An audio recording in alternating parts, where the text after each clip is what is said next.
Hi friends, Geoffrey ചോസറുടെ Canterbury Tales എന്ന വർക്കിനകത്ത് the wife of Bath tale എന്ന സ്റ്റോറിയാണ് ഇന്ന് നമ്മൾ ഡിസ്കസ് ചെയ്യുന്നത്.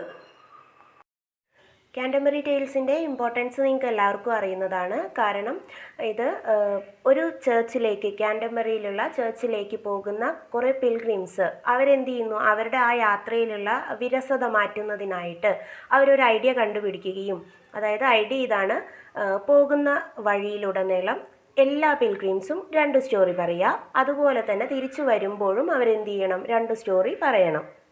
സോ ഇത്തരത്തിൽ വൈഫ് ഓഫ് ബാത്ത് പറയുന്ന 2 സ്റ്റോറിയാണ് ഇന്ന് നമ്മൾ ഈ വൈഫ് ഓഫ് ബാത്ത് ടെയിൽ എന്നുള്ള സ്റ്റോറിയിൽ എന്ത് ചെയ്യുന്നത്, പറയുന്നത്. ഓക്കെ, അപ്പോൾ ഇത് പ്രസൻറ്റ് ചെയ്യുന്നത് അല്ലെങ്കിൽ പറയുന്നത് വൈഫ് ഓഫ് ബാത്ത് ആണ്, ഒരു ലേഡിയാണ്. ഓക്കെ, ഈ ലേഡിയുടെ പ്രത്യേകത എന്താണെന്ന് വെച്ചിട്ടുണ്ടെങ്കിൽ ഇവർ 5 വിവാഹം കഴിച്ച സ്ത്രീയാണ്.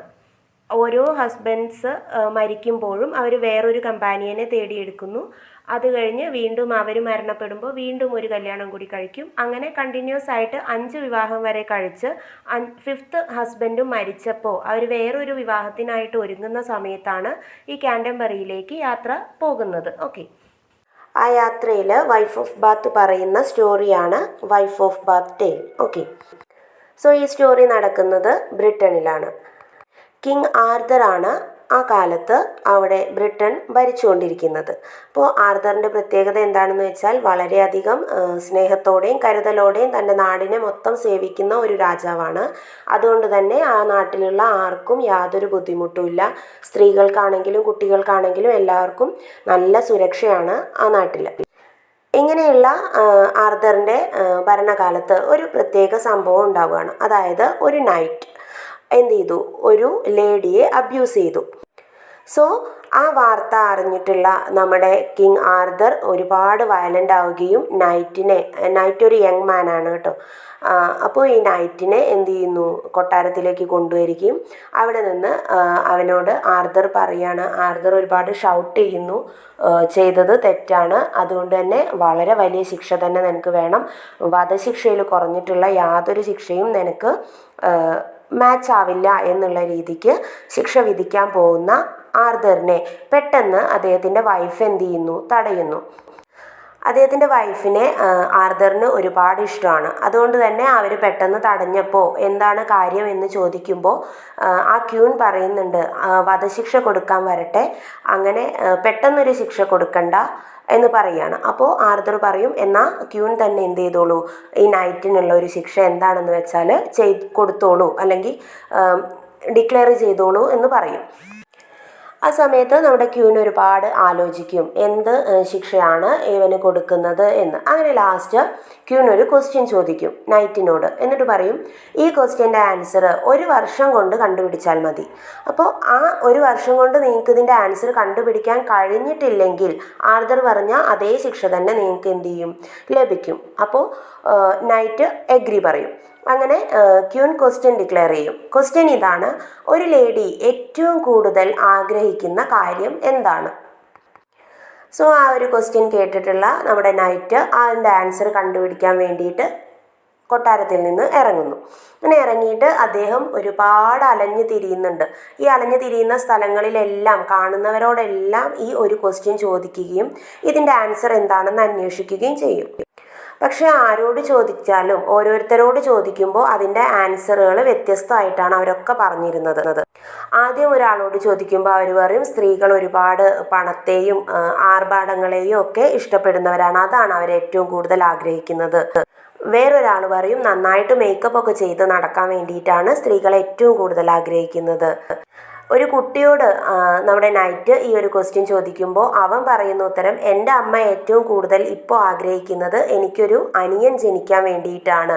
അപ്പോൾ ഇങ്ങനെ ഒരുപാട് വ്യത്യസ്തങ്ങളായിട്ടുള്ള ആൻസറുകൾ കിട്ടിയിട്ട് നമ്മുടെ നൈറ്റ് ഒട്ടും സംതൃപ്തനാവുന്നില്ല. ഇതിലൊരു ആൻസറും അവിടെ ക്യൂനിൻ്റെ മുന്നിൽ പോയിട്ട് പറയാൻ വേണ്ടിയിട്ടുള്ള ധൈര്യം അവർക്കില്ല. അപ്പോൾ അവൻ തന്നെ പറയുകയാണ്, ദിവസങ്ങൾ ഇങ്ങനെ കടന്നു പോയിക്കൊണ്ടിരിക്കുമ്പോൾ നൈറ്റിന് തന്നെ മനസ്സിലാവുന്നു എൻ്റെ മരണം അടുത്ത് കഴിഞ്ഞു, എനിക്ക് ഇതിനുള്ള ഉത്തരം കണ്ടുപിടിക്കാൻ കഴിയുന്നില്ല എന്നുള്ള ഒരു സങ്കടത്തിൽ നൈറ്റ് എന്ത് ചെയ്യാണ്, പിന്നെയും അന്വേഷിച്ചു കൊണ്ടേയിരിക്കുകയാണ്. അങ്ങനെ ലാസ്റ്റ് ഒരു വർഷം തികയുന്ന ദിവസം, അതായത് നൈറ്റിന് കൊട്ടാരത്തിൽ പ്രസൻ്റ് ആവേണ്ട ദിവസം വന്നു. അദ്ദേഹത്തിന് ആൻസർ ഒന്നും കിട്ടിയില്ല. അദ്ദേഹം എന്ത് ചെയ്യാണ്, കൊട്ടാരത്തിലേക്ക് തന്നെ വീണ്ടും തിരിച്ചു പോവുകയാണ്. അങ്ങനെ പോകുന്ന സമയത്ത് അവിടെ ഒരു കാഴ്ച കണ്ടു. ഒരുപാട് ലേഡീസ് എന്ത് ചെയ്യുന്നു, ബ്യൂട്ടിഫുൾ ലേഡീസ് അവിടെ ഡാൻസ് ചെയ്യുന്നതായിട്ട് നമ്മുടെ നൈറ്റ് കണ്ടു. അപ്പോൾ അദ്ദേഹത്തിന് ഒരു ചെറിയ പ്രതീക്ഷ തോന്നി. ഒരുപാട് ലേഡീസ് ഉണ്ടല്ലോ, അപ്പോൾ ഇവർക്ക് ആർക്കെങ്കിലും അറിയുമായിരിക്കും ഈ ഒരു ക്വസ്റ്റ്യൻ്റെ ആൻസർ എന്താണെന്ന് എന്ന് കരുതിയിട്ട് നൈറ്റ് എന്ത് ചെയ്യുന്നു, അവരോട് ഇതിൻ്റെ ആൻസർ, അവർ ഏറ്റവും കൂടുതൽ ഒരു സ്ത്രീ ആഗ്രഹിക്കുന്നത് എന്താണ് എന്നുള്ളതിൻ്റെ ആൻസർ അന്വേഷിച്ചിട്ട് നൈറ്റ് എന്ത് ചെയ്യുന്നു, അവരുടെ അടുത്തേക്ക് ഓടിപ്പോവുകയാണ്. പക്ഷേ അവിടെ എത്തുന്ന സമയത്ത് അങ്ങനെ ഒരു കാഴ്ച തന്നെ നൈറ്റ് കണ്ടതായിട്ട് അവിടെ കാണാൻ പറ്റിയില്ല. കാരണം എല്ലാ ലേഡീസും അദ്ദേഹം അവിടെ എത്തിയപ്പോൾ ആ ബ്യൂട്ടിഫുൾ ലേഡീസ് എല്ലാം അവിടെ നിന്ന് ഡിസപ്പിയർ ആയിപ്പോയി.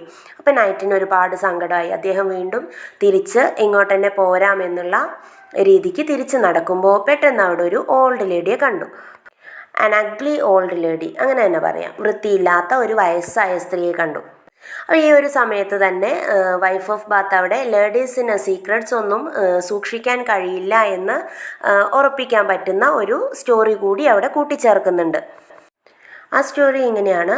ഓവിഡ് രാജാവ് അദ്ദേഹത്തിൻ്റെ വൈഫിനോട് ഒരു ദിവസം ഒരു സീക്രട്ട് പറയാണ്. സീക്രട്ട് ഇതാണ്: അദ്ദേഹത്തിൻ്റെ തലയ്ക്ക് പിറകിലായിട്ട്, മുടികൾക്കിടയിലായിട്ട് ഒരു ഡോങ്കി ഇയർ എന്ത് ചെയ്യുന്നുണ്ട്, അപ്പിയർ ചെയ്ത് വരുന്നുണ്ട്. അപ്പോൾ ഈ ഒരു കാര്യം വൈഫിനോട് പറഞ്ഞിട്ട് രാജാവ് പറഞ്ഞു, നീ ഇതാരോടും പറയരുത്, ഒരിക്കലും ആരും അറിയാൻ പാടില്ല എന്ന് പറയും. പക്ഷേ അവളുടെ വൈഫിന് ഇതൊരിക്കലും എന്ത് ചെയ്യില്ല, ഇങ്ങനെ മനസ്സിൽ സൂക്ഷിക്കാൻ പറ്റില്ല. അവൾക്കിത് ആരോടെങ്കിലും പറഞ്ഞിട്ടില്ലെങ്കിൽ ഭയങ്കര ബുദ്ധിമുട്ടായിട്ട് ഇങ്ങനെ തോന്നും. അങ്ങനെ അവളൊരു ദിവസം രാത്രി എന്ത് ചെയ്യുന്നു, ഒരു മലയുടെ മുകളിൽ കയറി ചെല്ലും. എന്നിട്ട് അവിടെ നിന്നിട്ട് വിളിച്ചു പറയും, അതായത് എൻ്റെ ഭർത്താവിൻ്റെ തലയ്ക്ക് പിറകിലായിട്ട് ഇങ്ങനൊരു ഡോങ്കി ഇയർ എന്ത് ചെയ്യുന്നുണ്ട്, മുളച്ച് വരുന്നുണ്ട് എന്ന് ഉറക്കെ വിളിച്ചു പറയും. അപ്പോൾ ഈ ഒരു സ്റ്റോറി അവിടെ പറയുന്നത് വുമൺസിന്, ലേഡീസിന് വളരെ കുറച്ച് മാത്രമേ സീക്രട്സ് എന്ത് ചെയ്യാൻ കഴിയുള്ളൂ, കീപ്പ് ചെയ്യാൻ കഴിയുള്ളൂ എന്ന് കാണിക്കാൻ വേണ്ടിയിട്ടാണ്. ഇത് നമ്മുടെ നൈറ്റിൻ്റെ സ്റ്റോറി കണ്ടിന്യൂ ചെയ്യുന്നതിൻ്റെ ഇടയിലൂടെ വൈഫ് ഓഫ് ബാത്ത് പറയുന്നതാണ്. അപ്പോൾ ഇവിടെ നൈറ്റ് തിരിച്ചു വരുമ്പോൾ ഓൾഡ് ലേഡിയെ കണ്ടു. അപ്പോൾ ഈ ലേഡി ചോദിക്കും, എന്തു പറ്റി? അപ്പോൾ നമ്മുടെ നൈറ്റ് പറയും, എനിക്ക് ഒരു ചോദ്യത്തിന് ഉത്തരം കണ്ടുപിടിക്കണമായിരുന്നു. ഇവിടെ ഞാൻ കുറേ ലേഡീസിനെ കണ്ടിട്ടാണ് ഇങ്ങോട്ട് വന്നത്, പക്ഷേ ഞാനിവിടെ എത്തിയപ്പോഴേക്കും അവരെ ഒന്നും കാണാനില്ല, അങ്ങനെ പറയും. അപ്പോൾ നമ്മുടെ ഓൾഡ് ലേഡി ചോദിക്കും, എന്നോട് ചോദിക്കൂ എന്താണ് ക്വസ്റ്റ്യൻ എന്നുള്ളത്, ഞാൻ പറഞ്ഞു തരാം അതിൻ്റെ ആൻസർ, എനിക്ക് പറ്റുന്നുണ്ടായിരിക്കും എന്ന് പറയും. അപ്പോൾ നൈറ്റിനും തോന്നും അത്രയും വയസ്സായ സ്ത്രീയല്ലേ, അപ്പോൾ പറ്റിയാലോ എന്ന് കരുതിയിട്ട് നൈറ്റ് പറയും, ഞാൻ പറയാം. അപ്പോൾ എന്നിട്ട് എന്ത് ചെയ്യുന്നു, നമ്മുടെ നൈറ്റ് ക്വസ്റ്റ്യൻ ചോദിക്കുന്ന സമയത്ത് ഓൾഡ് ലേഡി പറയും, എനിക്കറിയാം ഇതിൻ്റെ ആൻസർ, ഞാൻ പറഞ്ഞു തരാം, പക്ഷേ ഈ ആൻസർ പറയുന്നതിന് മുന്നേ നീ എനിക്ക് എന്ത് ചെയ്യണം, ഒരു പ്രോമിസ് തരണം എന്ന് പറയും. സോ നമ്മുടെ നൈറ്റ് ആൻസർ കിട്ടുമല്ലോ എന്നുള്ള ചിന്തയിൽ ഒന്നും ആലോചിക്കാണ്ട് പ്രോമിസ് കൊടുക്കും. എന്ത് പറഞ്ഞാലും നീ അനുസരിക്കും എന്നുള്ളൊരു പ്രോമിസാണ് നമ്മുടെ നൈറ്റ് എന്ത് ചെയ്യുന്നത്, ഓൾഡ് ലേഡിക്ക് കൊടുക്കുന്നത്. ഓൾഡ് ലേഡി എന്ത് പറഞ്ഞാലും നൈറ്റ് ചെയ്യാം എന്നുള്ളൊരു പ്രോമിസ്. അങ്ങനെ എന്ത് ചെയ്യുന്നു, നൈറ്റിന് ചെവിയിൽ ഓൾഡ് ലേഡി ആ ഒരു ക്വസ്റ്റ്യൻ്റെ ആൻസർ പറഞ്ഞു കൊടുക്കും. ആൻസർ കേൾക്കുമ്പോൾ നൈറ്റിന് ഒരുപാട് ഇഷ്ടമാവും, അവനും ഒരു സാറ്റിസ്ഫാക്ഷൻ തോന്നും ആ ഒരു ഉത്തരത്തിൽ. അങ്ങനെ എന്ത് ചെയ്യുന്നു, നൈറ്റ് അവരോട് താങ്ക്സ് ഒക്കെ പറഞ്ഞിട്ട് കൊട്ടാരത്തിലേക്ക് ചെല്ലും. കൊട്ടാരത്തിൽ ചെന്നിട്ട് കിങ്ങിനെയും ക്യൂണിനെയും എല്ലാവരെയും വിളിക്കും, എനിക്ക് ഉത്തരം കിട്ടിയിട്ടുണ്ട് എന്നുള്ളത് പറയാൻ. അങ്ങനെ ഈ ആൻസർ കേൾക്കാൻ വേണ്ടിയിട്ട് എല്ലാവരും റെഡി ആയിട്ട് നിൽക്കുമ്പോൾ നൈറ്റ് എന്ത് ചെയ്യും, അവന് കണ്ടുപിടിച്ച ആൻസർ അവരോട് പറയും. നൈറ്റിൻ്റെ ആൻസർ ഇങ്ങനെ ആയിരുന്നു, അതായത് ഒരു ലേഡി ഏറ്റവും കൂടുതൽ ആഗ്രഹിക്കുന്നത് അവളുടെ ഭർത്താവിൻ്റെ മേൽ അവൾക്കുള്ള പരിപൂർണമായിട്ടുള്ള അധികാരമാണ്. അപ്പോൾ ഈ ഒരു ഉത്തരം സ്ട്രേഞ്ച് ആയിരുന്നു എല്ലാവർക്കും. പക്ഷേ അത് അല്ല എന്ന് പറഞ്ഞുകൊണ്ട് അവിടെ കൂടിയിട്ടുള്ള ഒറ്റ സ്ത്രീകളും മുന്നോട്ട് വന്നില്ല. എല്ലാവരും ആ ഒരു ആൻസറിനെ സപ്പോർട്ട് ചെയ്യുന്ന രീതിക്ക് അവിടെ നിന്നു.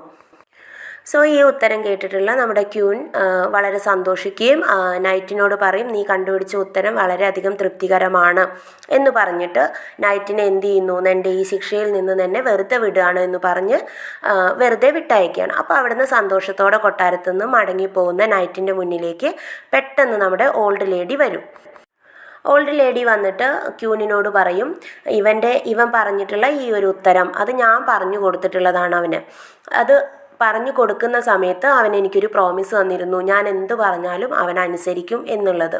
അപ്പോൾ രാജ്ഞി ചോദിക്കും എന്താണ് അവൻ അനുസരിക്കേണ്ടത് ചോദിക്കുമ്പോൾ ഓൾഡ് ലേഡി അവളുടെ ആവശ്യം പറയും. അതായത് നൈറ്റിനെ അവൾക്ക് കല്യാണം കഴിക്കണം. പെട്ടെന്ന് അത് കേൾക്കുമ്പോൾ ആ ഒരു ഓൾഡ് അഗ്ലി ലേഡിയെ കല്യാണം കഴിക്കുന്നത് പറയുമ്പോൾ നമ്മുടെ നൈറ്റ് ഒരുപാട് ദേഷ്യപ്പെടുകയും അസ്വസ്ഥനാവുകയും ചെയ്യും. എനിക്ക് പറ്റില്ല എന്ന് തന്നെ അദ്ദേഹം തീർത്തും പറയും. പക്ഷേ ആ ലേഡി ഒരിക്കലും വിട്ടുകൊടുക്കില്ല. അവൾ വീണ്ടും വീണ്ടും ഇത് തന്നെ ആവർത്തിച്ചുകൊണ്ടിരിക്കും. നീ എന്നോട് പ്രോമിസ് ചെയ്തതാണ്, പിന്നെ എന്താണ് ഇങ്ങനെ വാക്ക് മാറുന്നത്? ഞാൻ അത് പറഞ്ഞിട്ടല്ലേ നിനക്ക് ഉത്തരം പറഞ്ഞു തന്നത്? ഇപ്പം നിൻ്റെ ജീവൻ തിരിച്ചു കിട്ടിയപ്പോൾ നീ വീണ്ടും വാക്ക് മാറുകയാണോ? അങ്ങനെയൊക്കെ കുറേ ചോദ്യങ്ങൾ ചോദിക്കുമ്പോൾ ലാസ്റ്റ് നൈറ്റ് എന്ത് ചെയ്യുന്നു? മനസ്സില്ലാ മനസ്സോടെ ആ ഒരു കല്യാണത്തിന് സമ്മതിക്കുന്നു. അങ്ങനെ ആഘോഷങ്ങളൊന്നുമില്ലാണ്ട് യാതൊരുവിധ ചടങ്ങുകളും ഇല്ലാണ്ട് വെറും ഒരു കല്യാണമായിട്ട് അവരുടെ വിവാഹം നടക്കും. ഈ വിവാഹത്തിൻ്റെ അന്ന് രാത്രി നൈറ്റ് റൂമിൽ കിടക്കുമ്പോൾ ഓൾഡ് ലേഡി റൂമിലേക്ക് വരും. അപ്പോൾ ഈ ഓൾഡ് ലേഡിയെ കാണുമ്പോൾ തന്നെ നൈറ്റ് ഒരുപാട് അസ്വസ്ഥനാകും. അവൻ വേഗം തിരിഞ്ഞു കിടക്കും. അത് കാണുമ്പോൾ ഓൾഡ് ലേഡി ചോദിക്കും, എന്തിനാണ് എന്നോട് ഇങ്ങനെ ദേഷ്യം പിടിക്കുന്നത്? ഞാൻ നിൻ്റെ ഭാര്യയല്ലേ, എന്തിനാണ് അപ്പോൾ ഇങ്ങനെ ചെയ്യുന്നത് എന്ന് ചോദിക്കുമ്പോൾ നൈറ്റ് അവളോട് ദേഷ്യപ്പെടും. നീ എൻ്റെ ഭാര്യയോ, എൻ്റെ ജീവിതം തന്നെ നശിപ്പിച്ചവളാണ്. എങ്ങനെയാണ് ഞാൻ നിന്നെ സ്നേഹിക്കുക? നീ അഗ്ലിയാണ്, നിന്നെ കാണാനൊരു ഭംഗിയില്ല, നീ ഓൾഡ് ലേഡിയാണ്. അങ്ങനെ ഒരുപാട് കാര്യങ്ങൾ അവൻ പറയും. ഇതൊക്കെ കേട്ടിട്ട് അവിടെ ഓൾഡ് ലേഡി വളരെ ശാന്തയായിട്ട് പറയും, ഞാൻ അഗ്ലിയാണ്, ശരിയാണ്, സമ്മതിച്ചു. പക്ഷേ അതൊരിക്കലും എനിക്കൊരു ചീത്തതായിട്ട് തോന്നിയിട്ടില്ല. കാരണം ക്രൈസ്റ്റ് ജനിച്ചതുപോലും ഒരു പുൽത്തൊഴുത്തിലാണ്. അപ്പോൾ അങ്ങനെയുള്ള അതൊരു അഗ്ലി പ്ലേസ് തന്നെയാണ്. എന്നിട്ടും അദ്ദേഹം ഇത്രയും വലിയ ആളായി. അപ്പോൾ അങ്ങനെയുള്ളൊരു കാര്യത്തിൽ ഈ അഗ്ലിനെസ് എനിക്കൊരിക്കലും ചീത്തതായിട്ട് തോന്നിയിട്ടില്ല. അതുപോലെ തന്നെ ഞാൻ ഓൾഡ് ലേഡിയാണ്, പക്ഷെ ഞാൻ ഒരിക്കലും തന്നെ ഒരു കാര്യത്തിനും സങ്കടപ്പെടുത്തുകയോ എനിക്ക് ചീത്തതായിട്ടുള്ള ഒരു കാര്യങ്ങൾ ഞാൻ ചെയ്യുകയോ ഒന്നും ചെയ്യില്ല എന്ന് പറയും. അങ്ങനെയൊക്കെ ഇവൾ പറയുമ്പോഴും നൈറ്റ് അവൻ്റെ സ്റ്റാൻഡിൽ തന്നെ ഉറച്ചു നിൽക്കും. എങ്ങനെയായാലും നീ എൻ്റെ ജീവിതം മൊത്തം കളഞ്ഞു, നിന്നെ ഒരിക്കലും എനിക്ക് സ്നേഹിക്കാൻ കഴിയില്ല, അങ്ങനെ പറഞ്ഞുകൊണ്ടേയിരിക്കും. സോ ലാസ്റ്റ് നമ്മുടെ ഓൾഡ് ലേഡി പറയും, ശരി എന്നാൽ ഞാൻ നീ ആഗ്രഹിക്കുന്ന പോലെ വളരെ നല്ല ഭംഗിയുള്ള ഒരു ലേഡിയായിട്ട് മാറാം. പക്ഷെ അവൾ എന്നും നിനക്ക് നാശം മാത്രമേ തരുള്ളൂ, നിനക്ക് ചീത്തത് മാത്രമേ അവൾ ചെയ്യുകയുള്ളൂ. അല്ല, ഞാനിങ്ങനെ ഓൾഡ് ലേഡിയായിട്ട് തന്നെ ഇരിക്കുകയാണെന്നുണ്ടെങ്കിൽ നിനക്ക് എന്നും ഞാൻ നല്ലത് മാത്രമായിരിക്കും തരുന്നതും ചെയ്യുന്നതും. ഇതിലേതാണ് നിനക്ക് വേണ്ടതെന്ന് വെച്ചാൽ നിനക്ക് സെലക്ട് ചെയ്യാം എന്നൊരു ഓപ്ഷൻ നമ്മൾ ഓൾഡ് ലേഡി എന്ത് ചെയ്യും? നൈറ്റിന് കൊടുക്കും. അപ്പോൾ ഇത് കേൾക്കുമ്പോൾ നൈറ്റ് ആദ്യം ഒന്ന് കൺഫ്യൂസ്ഡ് ആവുമെങ്കിലും എന്നിട്ട് പറയും അവളോട്, എനിക്കൊരിക്കലും ചീത്തത് ചെയ്യുന്ന ഒരു ഭാര്യയെ വേണ്ട, നല്ലത് മാത്രം ചെയ്യുന്ന നിന്നെ മതി എന്ന് പറയും. അത് കേൾക്കുമ്പോൾ ഓൾഡ് ലേഡി ഒരുപാട് സന്തോഷിക്കും. അപ്പോൾ അവൾ നൈറ്റിനോട് പറയും അവളെ കിസ് ചെയ്യാൻ പറയും.